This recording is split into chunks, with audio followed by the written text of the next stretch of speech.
Con el permiso del cielo y bajo la autoridad de nuestro Santo Maestro Yeshua HaMashiach, con el permiso de nuestro Rab, el Dr. Dan Ben Abraham, y la paz y la bendición del Altísimo sea sobre él, con el permiso de la Corte Rabínica y todo el liderazgo de nuestra Alianza Nexarita Internacional AMI, y con el permiso de cada uno de ustedes, vamos entonces a estudiar la porción de esta semana, que tiene por nombre la Parashá Balak.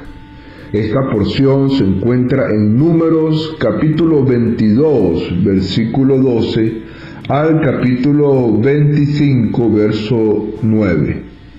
Números capítulo 22, verso 2, al capítulo 25, verso 9. Es la séptima Parashá del libro de Bamidbar y descubre el plan de Balak, rey de Moab, y de su brujo Bilam, para invocar la desgracia al pueblo de Israel y evitar así una eventual ataque de los israelitas a Moab. Dios frustra el plan y fuerza a Bilam a conceder la bendición al pueblo de Israel. En esta parashá no encontramos ningún mandamiento, y entre los tópicos más destacables de esta porción pudiéramos enumerar como número 1 a Balak, el rey de Moab, que pide a Bilam que maldiga a Israel. Número 2, el acontecimiento de Bilam y su asno, cuando iba Bilam con su deseo de maldecir a Israel. Número 3, Bilam consulta a Dios para saber si maldecir a Israel o no. Número 4, la profecía de Bilam. Y número 5, sin haber podido maldecir a Israel, Bilam finalmente aconseja a Balak provocar que Israel se corrompa con las hijas de Moab, y así podrá aniquilarlos. De las 52 parashot que conforman la Torá, 5 llevan nombre de personajes. La primera, la Parashá Noach, que es la segunda del libro de Bereshit, de Génesis. Número 2, la Parashá Yitro, que es la quinta sección del libro de Éxodo, de Shemot. Número 3, la Parashá Korah. Número 4, la Parashá Balak. Y número 5, la Parashá Pinjas. Estas tres últimas están acá en este libro conocido como Bamidbar, o el libro de Números. Sobre Noah, la Torá misma menciona que fue un virtuoso. Yitro, suegro de Moshe, tuvo el mérito de que por él fuese incorporada una sección adicional a la Torá, ya que a través de su consejo a Moshe se estableció todo un reglamento sobre los jueces. Sobre Korah exponen los sabios en el Tratado de Sanedrín que tanto él como su grupo fueron todos grandes en Torah. Sin embargo, se rebelaron contra Moshe y perdieron esa grandeza. Con respecto a Pinjas, tuvo el mérito de santificar el nombre divino cuando vindicó la causa del Supremo a los ojos del pueblo. Pero con respecto a Balak, rey de Moab, cabe cuestionar qué mérito hizo este enemigo de Israel para que una sección de la Torá llevase su nombre. Los sabios lo explican sobre la base de la declaración del Talmud, en mérito a los 49 ofrendas que ofrendó Balak, rey de Moab. Tuvo el privilegio de que de él descendiese Ruth y de ella descendiesen los reyes de Israel, David y su hijo Shelomo. De acuerdo con la referida tradición, fue el mérito de sus célebres descendientes el que le valió a Balac para que una sección de la Torá llevase su nombre. Balac, rey de Moab, vio con angustia la victoria de los israelitas sobre los emoritas. Temiendo una invasión a su propio reino, concertó una alianza con sus antiguos enemigos, los midianitas, y luego envió mensajeros a Bilán de Petor, un famoso hechicero, para solicitarle que maldijera a los israelitas. El Eterno, en su sabiduría, decidió que las naciones gentiles tuvieran un profeta que de alguna manera fuese equiparable con Moshe, aunque en realidad muy inferior a él, para que no pudieran arguir que si hubieran tenido a alguien capaz de comunicarles la voluntad de Dios, habrían sido tan modelo de virtudes como Israel. Bilán fue ese profeta. En esta parashá gira en torno a su capacidad de maldecir y a sus tentativas contratadas por el rey de Balac de execrar a la nación de Israel en su marcha triunfal hacia Eretz Israel. Como antecedente, cabe señalar que los sabios enseñan que hay un instante cada día en el que Dios se enfurece. Por eso es que la Escritura dice, un instante dura su ira. Porque hay un instante, hay un momento exacto donde Dios se enfurece. Momento en el cual dicta sentencia contra los pecadores. Obviamente, quien ha cometido transgresiones es más vulnerable a esa fracción del tiempo. Y Bilán tenía el talento de saber cuándo ese instante llegaba.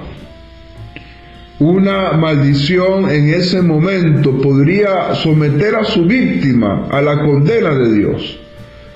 Por ello, Balac contrató a Bilán para maldecir a Israel. Pero el Eterno frustró su plan al decidir que no dictara una sentencia ese día. Esta parashá trata entonces de los múltiples intentos infructuosos de Bilán y de la forma en que Dios instó que bendiciese a Israel.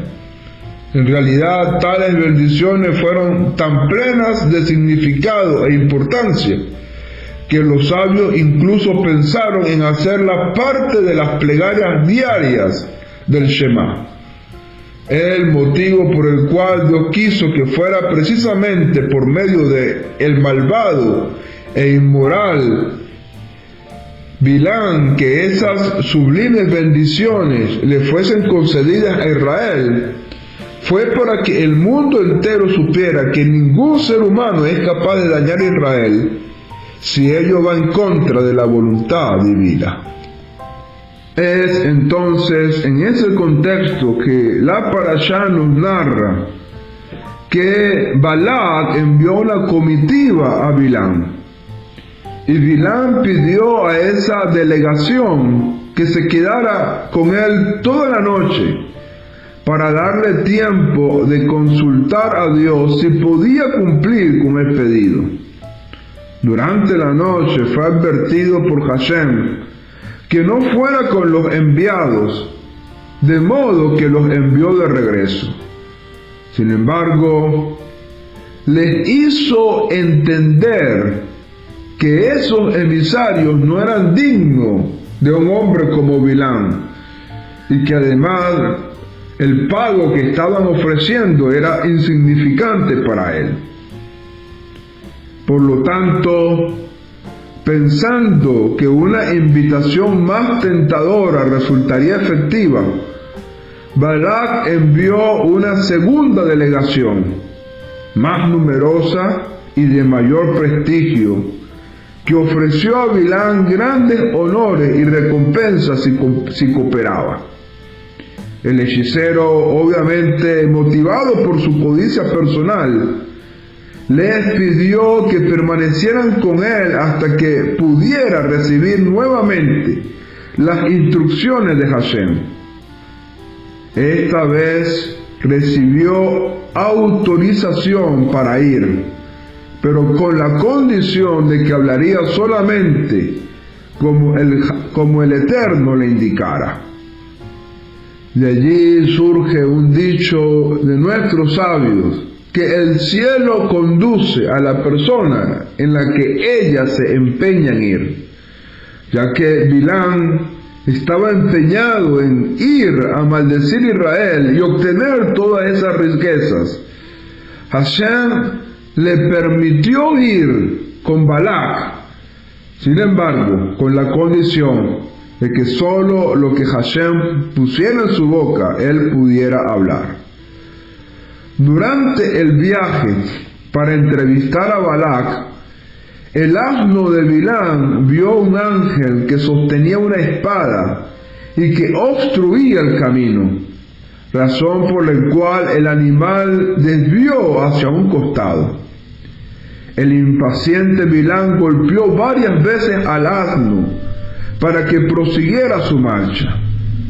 Después que el animal protestara por esa crueldad inmerecida, Bilam vio finalmente al ángel, quien le dijo que estaba en falta porque deseaba aceptar la oferta de Balac. Bilam ofreció regresar a su casa, pero recibió la orden de continuar su viaje y hablar exactamente como Dios le ordenaría. Balac encontró a Bilam en la orilla del río Amón y lo llevó a una ciudad cercana para asistir a una fiesta en su honor. Al día siguiente llevó a Bilam a una colina sagrada para los adoradores del Baal, desde donde podía ver parte del campamento israelita. Después Bilam y Balac sacrificaron un carnero y un buey en cada uno de los 7 altares.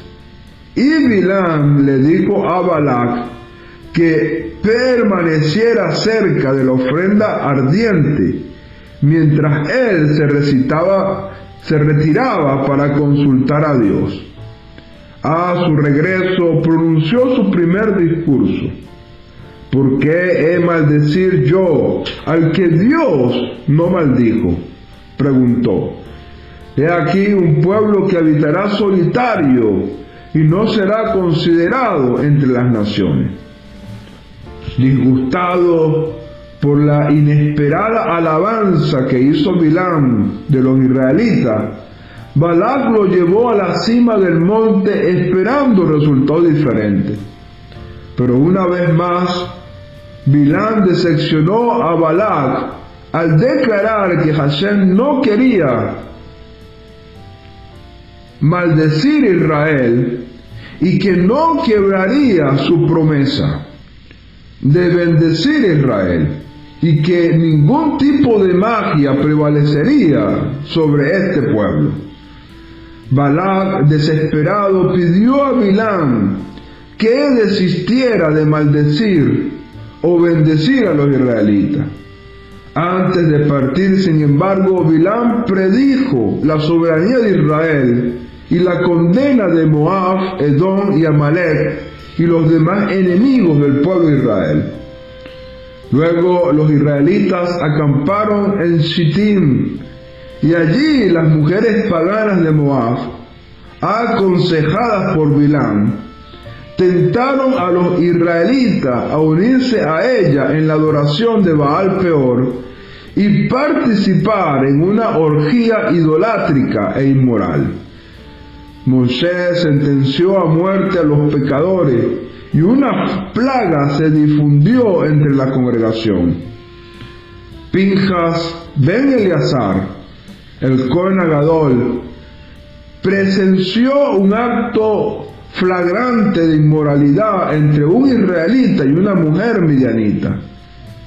Defendiendo enfáticamente las leyes de Hashem, ejecutó a ambos pecadores. La plaga cesó solo después que hubieron perecido 24,000 miembros de la congregación de Israel. ¿Cómo podemos apreciar esta parashá? Está llena de tópicos importantes que nos muestran cómo se establece la voluntad divina frente a las acechanzas terribles de nuestros enemigos, porque Hashem frustra los planes de los malvados y además contiene lecciones de moralidad importantes para cada uno de nosotros, enseñándonos que mientras andemos bajo la sombra del Altísimo, cumpliendo sus mandamientos y sirviéndolo de todo corazón, no hay maldición y no hay nada que pueda dañarnos. Solo cuando nos salimos de la voluntad divina es que el enemigo puede acechar y dañar a Israel. Esto nos recuerda los terribles acontecimientos ocurridos el 7 de octubre, cuando un grupo de israelitas estaba realizando una fiesta pagana con imágenes idolátricas en la tierra de Israel. Además, en el propio día de Shemini Atzeret, un día sagrado de la Torá. Como consecuencia de esto, los enemigos de Israel, Hamás y su grupo, pudieron dañar, violar, secuestrar y asesinar a un grupo de israelitas, solo porque se salieron de la sombra del Altísimo y dejaron entonces un vacío espiritual que pudo a nuestros enemigos dañar a Israel. Solo cuando Israel se sale de la voluntad divina, nuestros enemigos pueden acecharnos. Pero si tú y yo nos encontramos bajo la sombra del Altísimo, no hay maldición ni nada que pueda dañarnos. Permita al cielo que podamos siempre andar bajo la voluntad de Hashem para recibir siempre su bendición, para bien, para vida y para paz. Shalom Ubraja.